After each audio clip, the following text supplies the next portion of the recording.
हामी नारीहरू जति जिम्मेवार हुन्छौँ नि त्यति नै हामी भित्रबाट स्ट्रङ हुन्छौँ के। जिन्दगीले हामीलाई धेरै कुरा सिकाउँछ अनि त्यही अनुभवले गर्दा नै हो हामी स्ट्रङ हुने भनेको। नमस्ते सबैजनामा, म सुनु शर्मा रोता आसामबाट।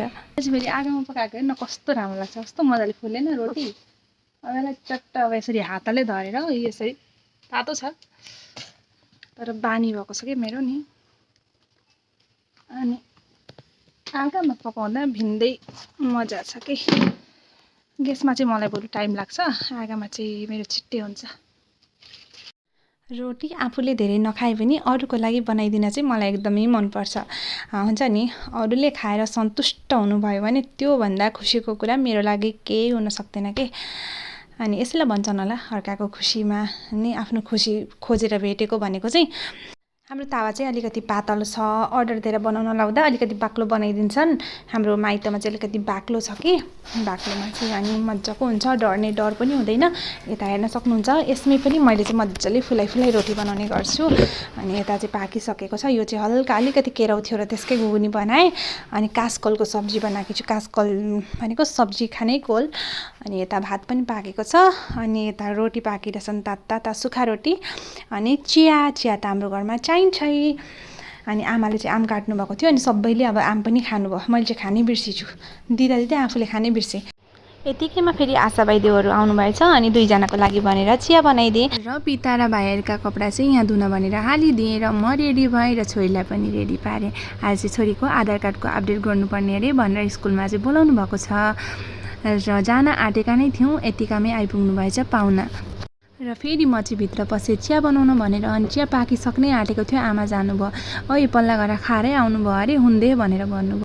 र त्यतिकैमा छोडेर म चाहिँ आएर बसिसकेकी छु गाडीमा। अनि अहिले जान निस्केका छु म आमा, राजुभाइ, छोरी अनि बाबा भएर। र म चाहिँ मेरो हस्बेन्डलाई जिस्काइराखेकी थिएँ, खानदानी केटो भन्दै ल्याए बाले, मलाई त मन पर्ने गोरे तर कोही पर्यो काले भन्दै जिस्काउँदै थिएँ। काले त हुँदैन, म चाहिँ काली छु बरु। अनि यतिकैमा फेरि हामी चाहिँ पुगिसकेका छौँ स्कुल। भाइ त घर आइज कि फार्मासी मलाई नमाइदिए त्यहाँ। हुन्छ ल मलाई उ पठाइदिनु त। ल जानु ल। दादा त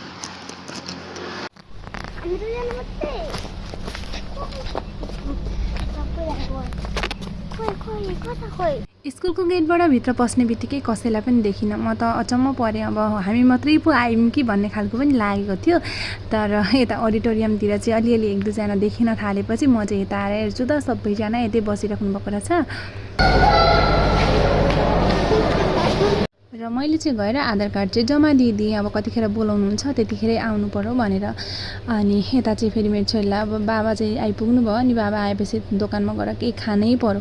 अनि चिप्स किनेर खाइछिन्। अनि मेरो छोरीले चाहिँ जाइँ त्यहाँ अब प्याकेट फ्याँक्दिनन्, मेरो हातमा धराइदिएको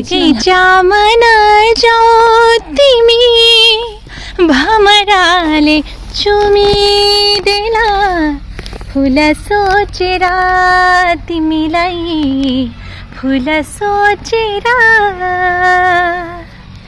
कति राम्रो छ फुल, हेर्नु न साथीहरू कस्तो राम्ररी फुलेको छ, देखेरै लोभ लाग्छ नि त नि। फुल भन्ने बित्तिकै कसलाई चाहिँ मन पर्दैन होला फुल हेर्नु त, कस्तो राम्ररी फुलेको छ। 11 बजी गएका मान्छे 2 बजीसम्म पनि काम नहुनाले गर्दा मैले चाहिँ मलाई घर पुर्याइदिनु, दिउँसोको पकाएर पनि त खुवाउनु छ मैले त भनेर भने।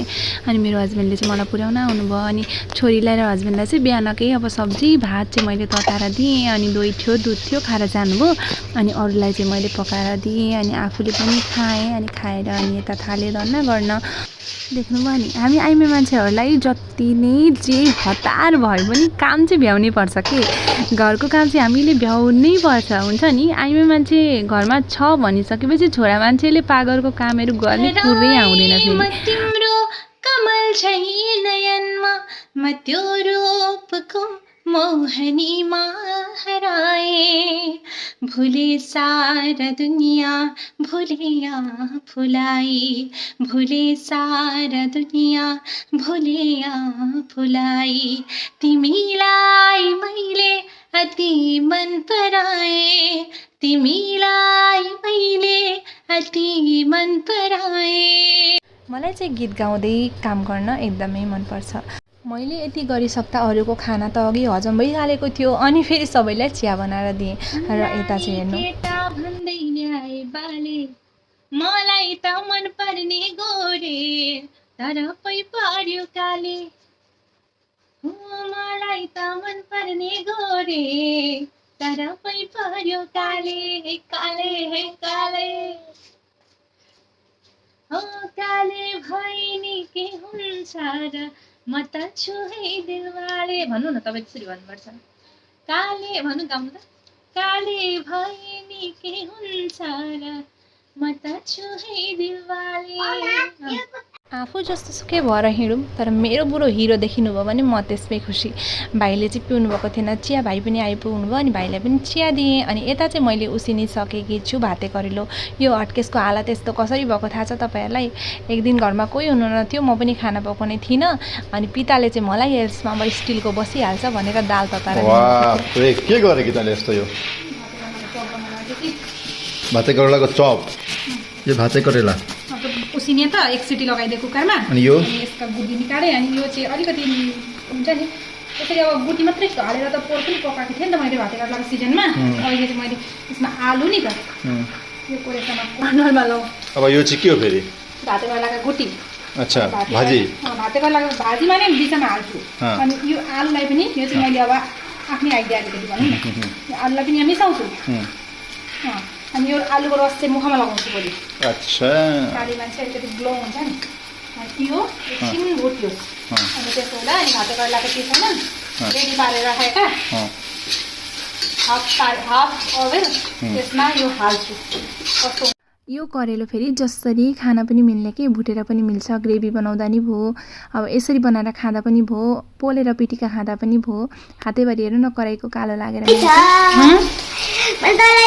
अरूको ख्वाइसको नगरे भात नै बनाउनु अरूको ख्वाइसको त घरमै हुन्छ के भएर जसलाई मनपर्छ त्यही त हुन्छ नि मा अब कसलाई मनपर्छ यो सबैलाई तिमीलाई त्यही भएर मेरी भाइ थ्याङ्क यू बाबा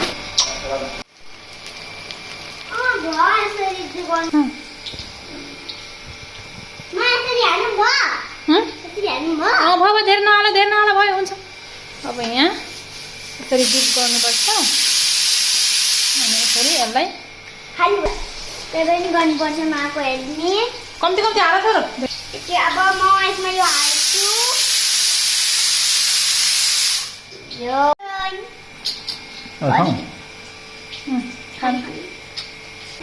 कस्तो भएछ मस्त बढिया टेस्टी वन्डरफुल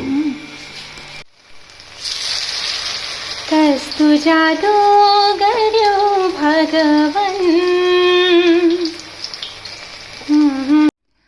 तातो खाना मिठो हुन्छ भनेर चाहिँ सबै पाकिसकेपछि मैले सबैको लागि भात पस्केँ र सबैलाई दिएर धन्ना पनि खुरुखुरु गर्दै गएँ आज चाहिँ हस्बेन्डले धन्ना गरिदिन्छु भन्नुभएको थियो अनि त चाहिँ मेरो ट्रोली प्याकिङ गर्दै कपडाहरू हालिदिए भन्नुहुँदै थियो कतै जानु हुँदैछ नि त अनि रुममा आएर मैले चाहिँ ओछ्यान मिलाएँ अरू दिन चाहिँ कहिलेकाहीँ हस्बेन्डले नै सघाउनुहुन्छ अनि म चाहिँ गएँ नुहाउन र नुहाएर आएर चाहिँ यता चाहिँ मैले प्याकिङ गरिदिन लागेँ अनि हुन्छ नि जबसम्म मैले प्याक गर्दिनँ नि त कपडाहरू चाहिँ अनि तबसम्म सन्तोकै हुँदैन कि मैले हालिदिनु पर्ने हुन्छ यसरी प्याकिङ गर्दाखेरि मेरा पनि सँगै गर्न पाउनु अनि जान पाउनु अनि पो रमाइलो लाग्छ है र आजको भिडियो यतिमै समाप्त गरेँ बाई बाई